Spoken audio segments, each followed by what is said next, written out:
شہزادہ گھمکول شریف صاحبزادہ انور جنید شاہ صاحب دامت برکاتہم عالیہ آپ تشریف لاتے ہیں اور آج کی اس محفل کی مناسبت سے خطاب فرمائیں گے۔ نعروں کی گونج میں استقبال، نعرہ تکبیر، ہاتھوں کو بلند کر کے نعرہ تکبیر، نعرہ رسالت، نعرہ رسالت، عظمت شہدائے کربلا، دربار عالیہ نقشبندیہ گھمکول شریف، دربار عالیہ نقشبندیہ گھمکول شریف۔ بیٹھ جائیں تشریف رکھیں۔ بیٹھ جائیں، یہ سارے ادھر ہی بیٹھ جائیں۔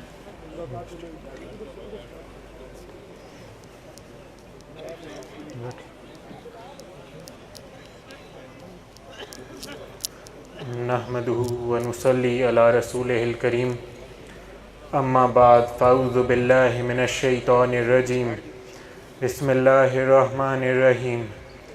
قل لا اسألکم علیہ اجرا الا المودۃ فی القربى، قال رسول اللہ صلی اللہ علیہ وآلہ وسلم، الحسن والحسین سیدا شباب اہل الجنہ، صدق اللہ العلی العظیم وصدق رسولہ النبی الکریم، ان اللہ وملائکتہ یصلون علی النبی، یا ایہا الذین آمنوا صلوا علیہ وسلموا تسلیما۔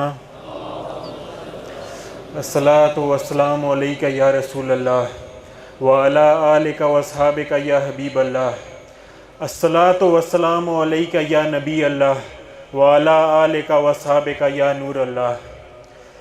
شاہ است حسین بادشاہ است حسین، دین است حسین دین پناہ است حسین، سر داد نہ داد دست در دست یزید، حق کا کہ بنائے لا الہ است حسین۔ ہم 10 محرم الحرام کی اس عظیم شب میں اپنے مرشد کریم کے قدموں میں اکٹھے ہوئے ہیں۔ اللہ رب العزت ہمارا یہاں مل بیٹھنا اپنی بارگاہ عالیہ میں قبول و منظور فرمائے۔ احباب ذی وقار، واقعہ کربلا حق و باطل کا ایک عظیم معرکہ ہے۔ سن 61 ہجری میں اہل بیت اطہار نے عظیم مقاصد کے لیے عظیم قربانیاں پیش کیں، جس کی طرف علامہ اقبال رحمۃ اللہ علیہ نے اشارہ فرمایا، غریب و سادہ و رنگی ہے داستان حرم، نہایت اس کی حسین ابتدا ہے اسماعیل۔ تسلیم و رضا کی جس عظیم قربانی کا آغاز وادی منا حرم مکہ سے ہوا، اس کی تکمیل میدان کربلا میں ہوئی۔ دراصل نواسۂ رسول ہی ذبیحہ عظیم ہے۔ اہل بیت اطہار پر ظلم و ستم کے وہ پہاڑ توڑے گئے اور مصائب کی ایسی داستان رقم کی گئی جس کو ضبط تحریر میں لانا یا بیان کرنا مشکل ہی نہیں ناممکن بھی ہے۔ کہنے والوں نے کیا خوب کہا، تڑپ اٹھتا ہے دل، لفظوں میں دہرائی نہیں جاتی، زباں پر کربلا کی داستان لائی نہیں جاتی۔ خطبے میں آپ احباب کے سامنے سورہ الشورى کی 23 نمبر آیت کا کچھ حصہ تلاوت کرنے کا شرف حاصل کیا، جس میں اللہ رب العزت نے ارشاد فرمایا، قُلْ لَا أَسْأَلُكُمْ عَلَيْهِ أَجْرًا إِلَّا الْمَوَدَّةَ فِي الْقُرْبَى۔ اے محبوب آپ فرما دیجئے، میں اس پر تم سے کچھ اجرت نہیں مانگتا مگر قرابت کی محبت۔ دور صحابہ سے لے کر آج تک امت مسلمہ اہل بیت سے محبت کرتی ہے، چھوٹے بڑے سبھی اہل بیت سے محبت کا دم بھرتے ہیں۔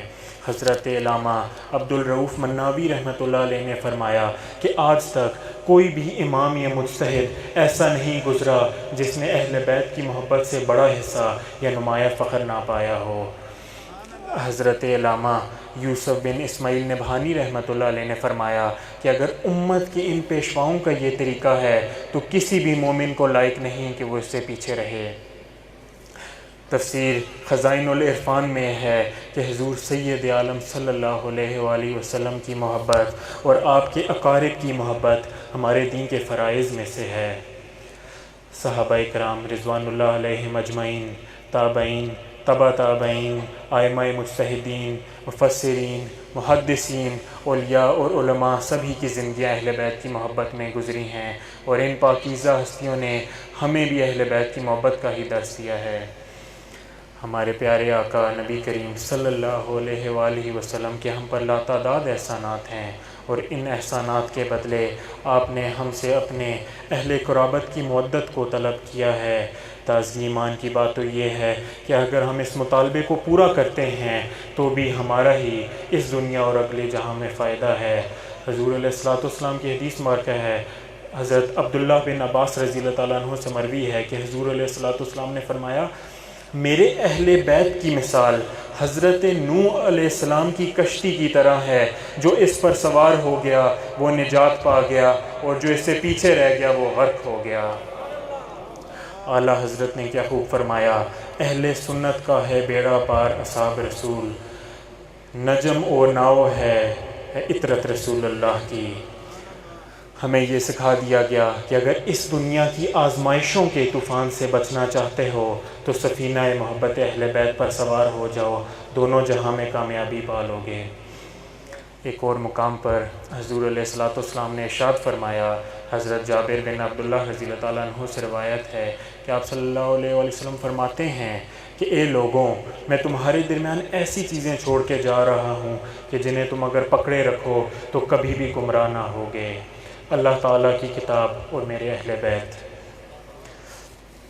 قبلہ عالم پیر صاحب رحمۃ اللہ علیہ کے قدموں میں بیٹھنے والوں، اس روایت کے تحت میں ایک لطیف نقطہ بتاتا چلوں کہ قرآن مجید ایک مکمل ضابطہ حیات ہے، لیکن اس کے باوجود بھی اہل بیت اطہار کا ذکر کرنے کا مقصد و مدعا یہ تھا کہ قرآن ایک تھیوری ہے اور اہل بیت اطہار اس کا پریکٹیکل۔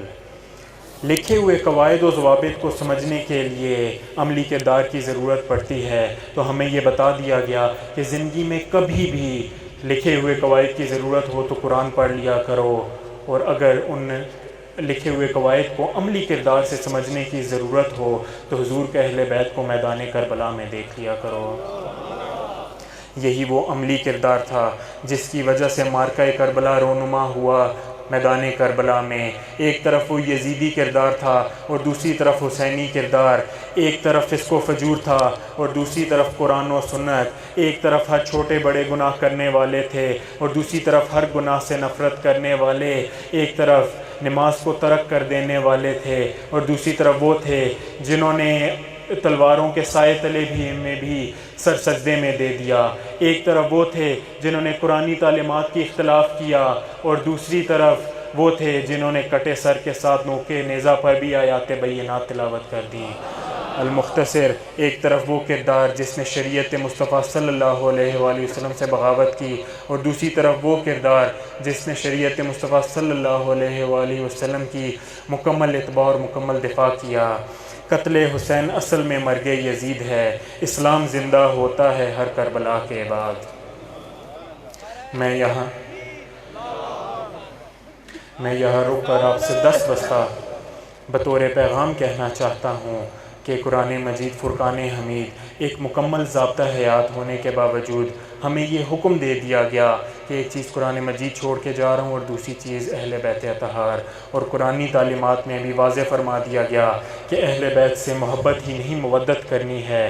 مودت کی میں آپ کو سادہ مثال دوں تو ایک مچھلی کو پانی سے مودت ہے کیونکہ وہ اس کے بغیر زندہ نہیں رہ سکتی، تو پتہ چلا حیات ایمانی قرآنی تعلیمات پر عمل کرنے اور اہل بیت سے محبت کرنے سے مشروط ہے۔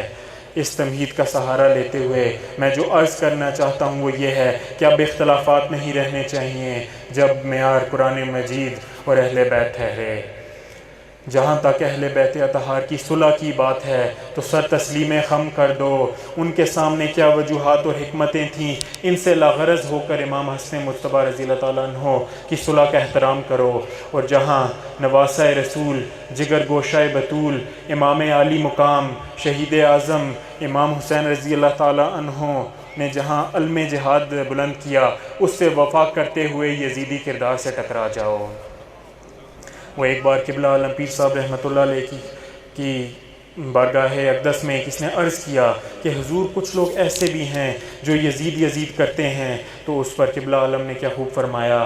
آپ فرماتے ہیں ہم امام عالی مقام امام حسین رضی اللہ تعالیٰ عنہ سے محبت کرتے ہوئے اپنی اولاد کے نام ان کے پیچھے غلام حسین محمد حسین رکھتے ہیں، جو یزید سے محبت کرتے ہیں انہیں چاہیے وہ اپنے بچوں کے نام یزید کے پیچھے رکھیں، لیکن آج تک کوئی ایسا نہیں جمع جس نے اپنے بچوں کے نام یزید کے پیچھے رکھے ہوں۔ کیا خوب فرمایا ہمارے مرشد کریم نے، پیغام بھی مل گیا اور یزید سے نفرت کا اظہار بھی ہو گیا۔ احباب ذی احتشام، یاد رکھیں اس عظیم مارکے سے ہمیں یہ سبق ملتا ہے کہ ہم یزیدی کردار کو چھوڑ کر حسینی کردار کو اپنائیں۔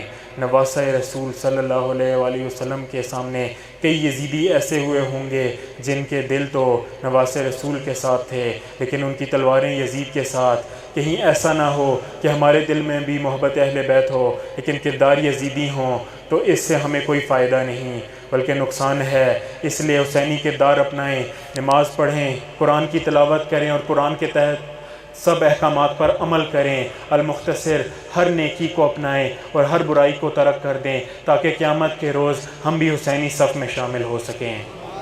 دعا ہے اللہ تعالیٰ قبلہ عالم پیر صاحب کے صدقے اور چاہے جی سے بھی درخواست ہے کہ دعا کریں اللہ تعالیٰ ہمیں اہل بیت کی سچی محبت نصیب کرے اور حسینی کردار اپنانے کی ہمت و توفیق عطا فرمائے۔ وما علینا الا البلاغ المبین۔